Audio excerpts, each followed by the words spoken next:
Hai guys, selamat siang semuanya. Jadi hari ini hari Selasa, tanggal 22 Juni 2021 pukul 13.09 ya. Jadi gue mau mau sharing ke kalian kalau mau kasih tahu juga kalau saat ini gue lagi isoman alias isolasi mandiri. Tahu dong kalau isoman itu apa gitu kan ya. Jadi betul banget. Gue dinyatakan positif COVID-19. Jadi gini ya, gue share di video ini bukan untuk nakut-nakutin kalian atau mau bikin kalian jadi was-was atau bagaimana. No. Jadi gue mau sharing aja sepengalaman gue dinyatakan positif COVID-19 gitu kan ya. Asal mulanya ya, gue jadi awal-awal dulu nih cerita dari pertama kali terkena COVID-19 ini. Jujur kalau ditanya kenanya di mana, ya gue juga nggak tahu kenanya di mana. Karena kan memang nggak terlihat mata kan, COVID-19 ini kan memang nggak bisa dilihat mata, jadi kita nggak tahu tuh kenanya di mana atau lagi apa gitu kan ya. Terus awal mula itu di hari Selasa minggu lalu itu di kantor itu badan gue semuanya tuh nyeri otot gitu, linu-linu. Ya gue pikirkan itu nyeri otot biasa ya, karena memang sering juga nyeri otot seperti itulah gitu kan. Jadi ya gue pikir ya udah itu biasa aja gitu kan nyeri ototnya. Ya udah akhirnya pulang kerja langsung beli obat di warung sih, karena memang dari dulu kalau nyeri otot kayak gitu gue beli obat di warung, ada obat gue minum udah sembuh gitu kan, udah lebih enak lebih baik dah gitu deh. Akhirnya oke, gue minum malamnya, gue tidur, paginya udah mendingan, badan udah gak sakit-sakit lagi, tapi kepala masih agak-agak pusing berat gitu kan. Akhirnya gue minum lagi obat sakit kepala. Terus alhamdulillah udah enak, semuanya udah enteng segala macam. Tadinya sih pengen izin ya hari Rabunya itu mau izin gak kerja, tapi karena di kantor gue tuh orangnya dikit banget, jadi mau gak mau gue harus ke kantor. Sebenarnya sih dari kantor ngizinin gue untuk istirahat dulu di rumah, tapi karena gue orangnya nggak enakan dan ya nggak tau lah intinya. Oke, akhirnya gue pergi lah ke kantor. Itu gue masuk agak siang, sekitar jam 11 gue ke kantor, jam 10 jam 11 ya lupa. Oke, sampai di kantor udah agak enakan. Itu hari Rabu. Hari Kamisnya itu udah enak juga badan, cuman hidung ini agak flu juga, kayak pengen flu maksudnya gitu, agak berat di sini gitu kan ya.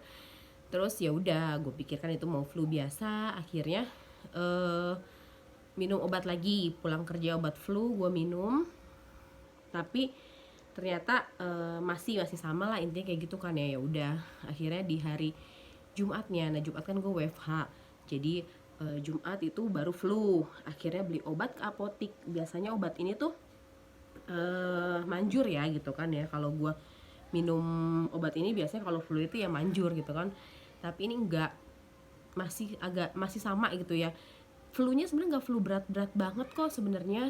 Dan kalian harus tahu bedanya flu covid sama flu biasa itu.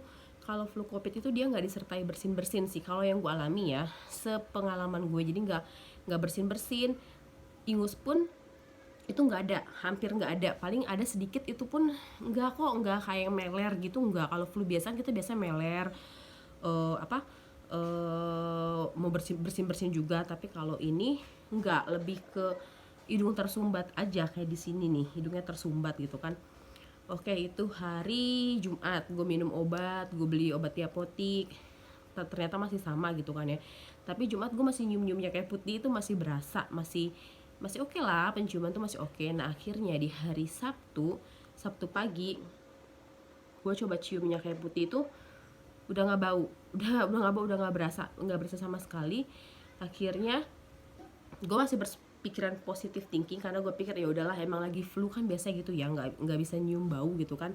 Akhirnya tetap positif thinking,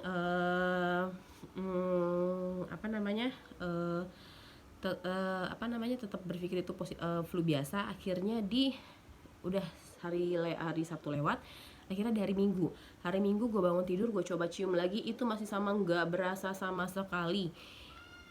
Parfum minyak wangi si Bumi yang masukin tuh gue masukin ke hidung tuh nggak ada baunya sama sekali. Minyak kayu putih pun juga sama, itu nggak ada baunya sama sekali.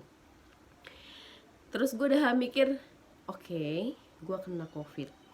Gue sih di situ udah mikir, oh ya udah gitu kan, gue udah kena COVID. Tapi Bumi sama Queen langsung bangun tidur tuh langsung gue suruh ke rumah nyainya.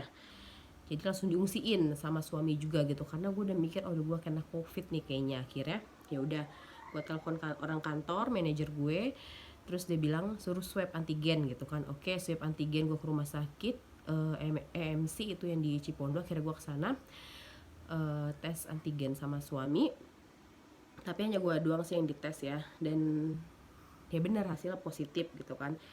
Ya udah nggak kaget nggak apa, karena memang sudah feeling akhirnya ya udah mutusin buat isolasi mandiri, karena kan alhamdulillah nggak ada gejala yang macem-macem, cuman kemarin mau flu, terus kepala agak-agak pusing sih kadang, kepala agak-agak pusing, terus sama yaitu udah hilang penciuman sama sekali gitu kan.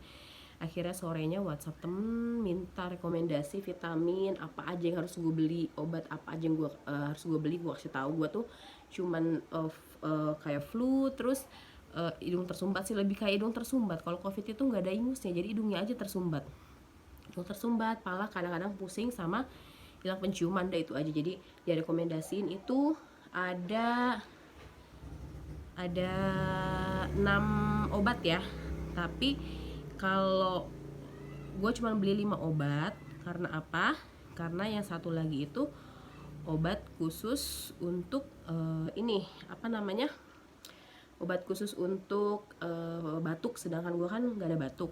Nah dia kasih rekomendasi itu beli vitamin D 1000, vitamin C, terus azithromycin itu 5 tab. Azithromycin itu obat untuk antibiotik untuk mencegah infeksi paru-paru ya. Jadi ini wajib dibeli kalau buat kalian yang isolasi mandiri, wajib beli ini karena untuk mencegah hal-hal yang tidak diinginkan. Kemudian beli Alpara itu obat flu juga, sakit kepala. Jadi itu fungsinya untuk meredakan flu, sakit kepala gitu. Sama satu lagi Zegafit, itu zinc ya, karena kan memang kalau orang COVID itu bukan hanya vitamin C sebenarnya butuhnya, jadi ada zinc, ada vitamin D dan lain-lain gitu kan ya. Oke, akhirnya beli di apotik, gue minta tolong suami. Gue di rumah udah pakai masker terus gitu kan. Jadi udah akhirnya beli, ya udah konsumsi sampai sekarang. Ya udah isolasi mandiri aja sampai sekarang ini gitu kan. Terus apa namanya? Gimana ya? Oke, kalau kabar baiknya mungkin bagi yang tiba-tiba penciuman hilang, buat penderita COVID itu gejala paling ringannya itu penciuman hilang atau anomesia atau apa namanya ya, nanti kalian bisa searching. Itu memang gejala paling ringan COVID gitu kan. Jadi ya alhamdulillah gitu kan, tetap harus bersyukur karena Allah itu kasih kita penyakit, kasih kita cobaan itu nggak mungkin di luar batas kemampuan kita. Jadi ya gue jalanin aja isolasi mandiri. Bete ya bete banget gitu kan, apalagi nggak bisa ketemu anak.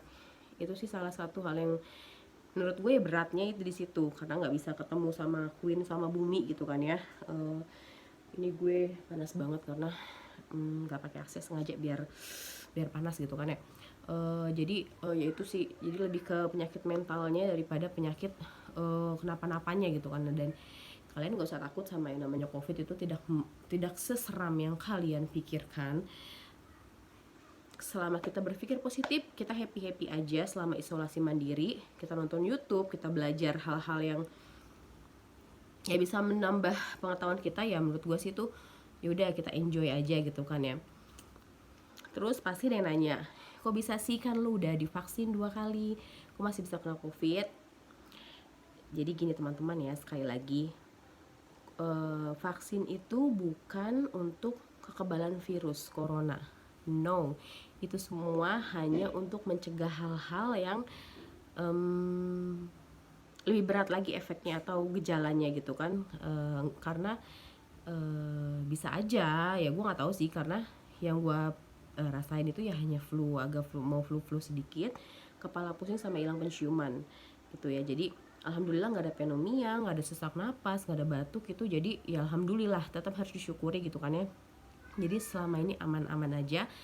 Yaitu mungkin salah satu reaksi imun dari vaksin ya. Jadi kalian tuh kalau mikir orang divaksin kebal virus, no, itu salah banget gitu kan ya. Itu nggak ada, dari dulu juga peneliti juga memang seperti itu gitu kan ya.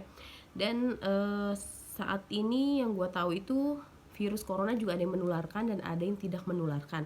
Yang menularkan itu kalau berdasarkan penelitian di Eropa itu city value itu ada. Kalau kita tes PCR pasti ada city value. City value itu kalau berdasarkan penelitian di Eropa itu di bawah 33 itu menularkan, tapi kalau di atas 33 itu tidak menularkan ya teman-teman ya. Jadi kemudian tapi kalau berdasarkan penelitian di Singapura, city value di atas 30 itu sudah tidak menularkan. Jadi virusnya itu tidak menularkan sih, intinya seperti itu. Jadi tapi kalau di bawah 30 itu menularkan. Nah, city value itu untuk mengukur seberapa banyak virus yang ada di dalam tubuh kita ini. Semakin rendah city value-nya, misalnya di bawah 25 atau di bawah 20, itu berarti virusnya tuh udah banyak banget di dalam tubuh kita gitu kan.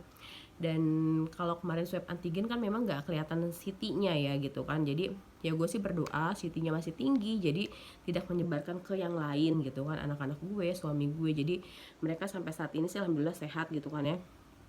Jadi guanya aja yang isolasi mandiri gitu. Nah itu sih gunanya city value. Jadi memang virus corona itu ada yang menularkan, ada yang tidak. Jadi kalau di atas 30 itu berdasarkan penelitian di Singapura ya, itu tidak menularkan. Tapi kalau di Eropa di atas 33 di bawah 33 sorry, itu baru menularkan. Jadi seperti itu. Kemudian